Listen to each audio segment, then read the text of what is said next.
Что у вас сейчас по плану? Грядки будем делать. Дурацкий, да, вопрос? Ой, какой ты классный! Прелесть! Ориентировались на забор, а забор, оказывается, ориентировался люди, которые ставили забор, ориентировались на арык, который раньше был. А арык, он, оказывается, был кривой, соответственно, забор кривой, и наша первая грядка тоже получилась кривой. Это, опять-таки, для нас урок. Надо делать грядку с GPS-навигатором.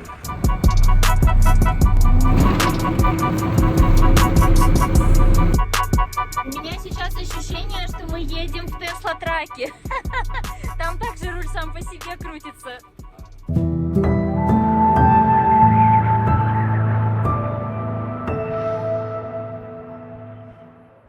Как сказал Арсен, у кого-то утро начинается с кофе, а у фермеров начинается... Это Джарма или Широ? Максим, Арлаш. Ага, все. Прошлая наша рабочая неделя закончилась на том, что мы искали трактор с ходоуменьшителем. И вот мы его нашли, человек к нам приехал, и уже казалось бы, что сейчас все будет идти как по маслу, однако, как всегда бывает у пионеров, у людей, которые прокладывают путь новый, никогда не бывает все сразу идеально. Трактор отлично справлялся со своими обязанностями, задачами.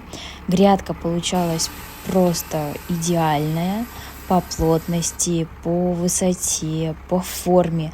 Но мы столкнулись с новым испытанием, о котором до этого не думали. У нас сегодня действительно утро доброе, так как процесс пошел. Запустили вторую грядку. Погода пока радует. Единственное, что земля немножко с уклоном, и в итоге трактор стало вести. И сейчас вторую грядку будем делать все-таки чуть-чуть подальше от первой. Приноравливаемся. Нюансов множество.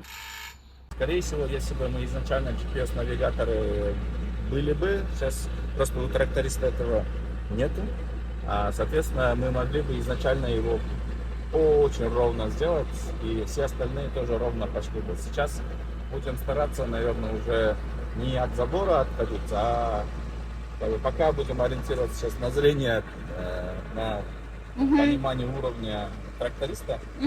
Вот.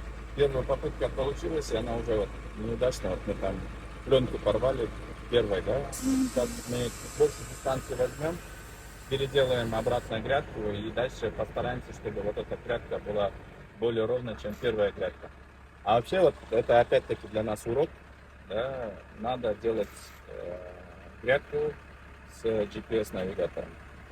Ну и опять у нас есть пока на начальном этапе вот эти технические проблемы, это вопросы технического оснащения. То есть трактор, например, не наш, мы там привлекаем отдельно, да, тракториста, соответственно, у него нет GPS-навигатора. Этот трактор найти тоже было тяжело, потому что нужен был трактор с ходоуменьшителем.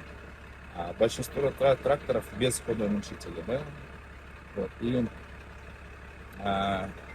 теперь мы потихонечку понимаем, что нужен трактор с ходоуменьшителем, нужен трактор с GPS-навигатором и нужен тракторист, который будет уметь этим всем управлять. Вот такая вот глубина, те самые 50 сантиметров, о которых мы мечтали. По уровню выше колен грядка. Я хочу здесь показать, насколько грядообразователь очень хорошо измельчает почву. Хотя вот здесь очень тяжелая почва, это суглинок, тяжелый суглинок, да? Но достаточно, вот, очень хорошо вот он его измельчает, и тут структура, она как бы такая рассыпчатая получается. Помимо того, что вот она форма, вот здесь вот как она, да? Здесь вот получается ровная. Потом дальше, сейчас еще здесь сухой относительно, ну как бы он увлажненный чуть-чуть, но потом после того, как она пленка закроется и капельная лента пойдет, она еще больше увлажнится. Но мне очень здесь вот понравилось то, что благодаря трактору с ходоуменьшителем у него как грядообразователем работает стандартно, но трактор едет медленнее. Мгм. За счет этого получается как будто некий там блендер, да, некий миксер, там, он все измельчает. Хотя как бы изначально почва, она Вот такая, да. вот такая, да? То есть вот условно, Мгм. это тяжелый суглинок. Вот. И вот из вот этого мы получаем вот это. Ну-ка, давай. Мгм. Потом мы дальше, я думаю, здесь тоже будем работать над тем, чтобы там, микоризу использовать, разные вот эти полезные, скажем, Добавки. грибки, Мгм. которые будут помогать корням лучше развиваться. Мгм. Конечно, мы здесь тоже будем использовать минеральные удобрения, без них никак, Мгм. но как бы все будет в норме, никаких превышений нормы мы не хотим, потому что это, во-первых, на самом деле это экономически нецелесообразно, слишком много давать, потому что надо давать ровно столько удобрений, сколько нужно растений. Сейчас мы уже закупили специальные приборы, которые смогут нам давать точные данные, сколько азота, калия, кальция и других элементов содержится в листьях растений. То есть мы помимо, иногда может оказаться так, что в почве есть минералы, Но не но они не усваиваются. как у человека, все так же. А это может быть там из-за разных причин. Например, pH может почвы быть более высокий, соответственно, это будет блокировать усвоение Мгм. каких-то минералов. Вот чтобы такого, или там каких-то минералов будет больше нормы, и, соответственно, это блокирует усвоение других минералов. Мгм. Вот чтобы такого не было, мы здесь в агропарке будем использовать более, как почную науку, да, чтобы мы, это как у человека, берут анализ крови, исходя из этого, это помощь очень большая врачам, потому что они могут поставить точный диагноз, исходя из этого дать рекомендации. Мы будем надеяться, что мы не будем здесь доводить до каких-то проблем и болезней. И на начальном этапе, когда какие-то показатели, как у человека в крови, ненормальные, мы уже, то есть отклонение от нормы, и мы будем уже изначально, не доводя до болезней, корректировать питание. Благо 8 лет опыта тепличного бизнеса, я думаю, потому что этих факторов там гораздо больше. Это искусственная, скажем, среда, микроклимат искусственный. Там вот эта точность гораздо более важнее, чем на открытом поле. Поэтому я думаю, что этот мой опыт, он здесь тоже будет очень полезен.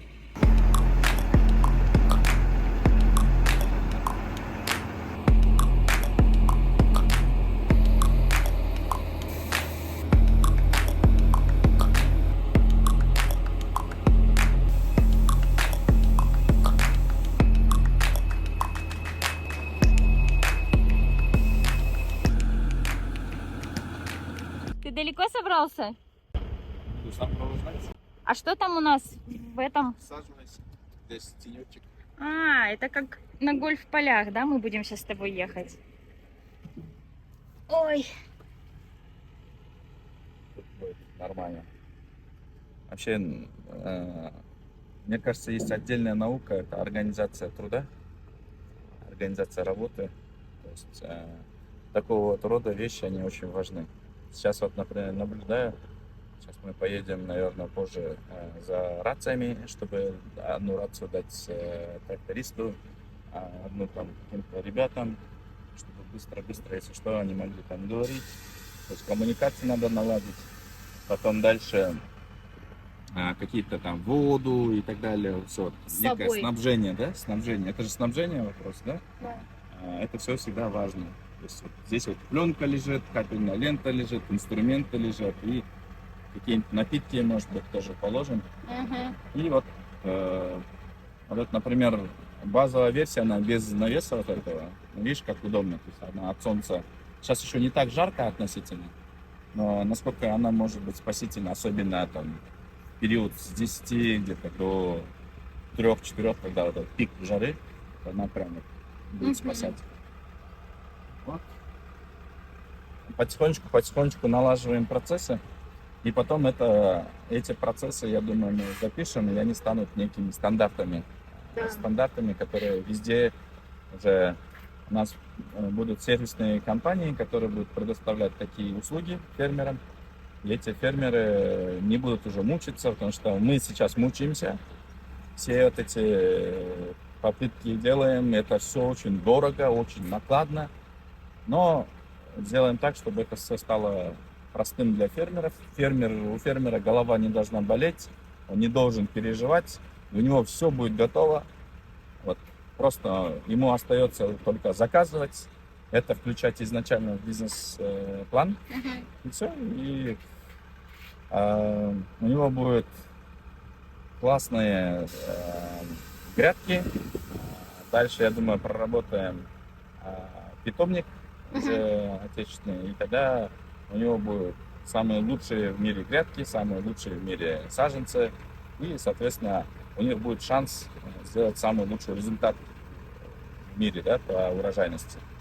В общем, мы попробовали разные способы добиться идеально ровных грядок, но не получалось ни в какую. Трактор вело, и пробовали без пленкоукладчика просто проходить грядообразователем. И разные водители пытались сесть за трактор, но все равно грядка оставалась похожей на змейку. И тогда все дружно начали заниматься поиском трактора с GPS-навигатором. Все сейчас озадачены поиском трактора с GPS. Все ведут переговоры. Ориентирды айтпасам болады ма? Рабочий день сегодня закончился, да? Как хорошо, когда всем можно вместе, раз, и уехали.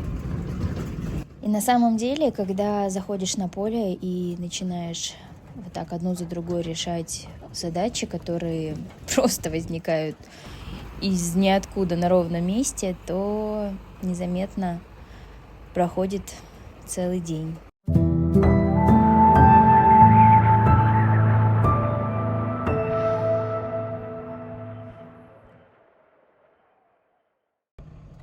Фу, приехала я специально. Как вас зовут? Меня Рахим зовут. Рахим. Чтобы познакомиться с Рахимом и с его супер долгожданной нами техникой.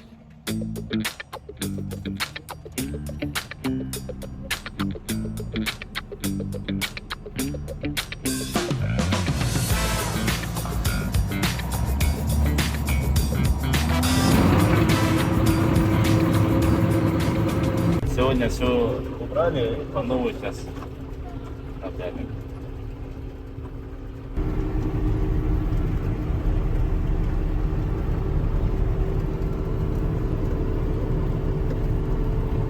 Это GPS-навигатор. То, что мы линию выравниваем, она и есть. А то, что вот такую линию, это мы опять же сами, да, задали? Да. Контур поля от одного края берем. Ага. Ровную часть. И все, оттуда начинаем. Точку А, точку Б задали, и все.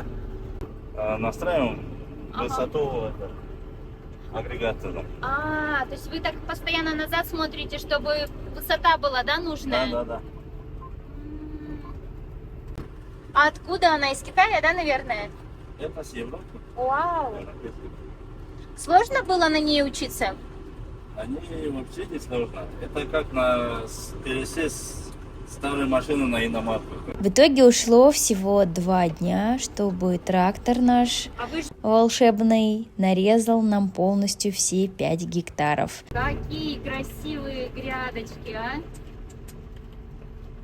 Телег с ребятами начали сразу же запускать воду, чтобы пропитать дно поля максимально, насколько это возможно, перед тем, как запустим снова тот трактор с ходоуменьшителем, который гораздо на меньшей скорости пройдется уже по нарезанным грядкам, измельчит еще сильнее максимально землю, ее утрамбует плотно и накроет сверху пленкой, а под пленкой будет капельная лента.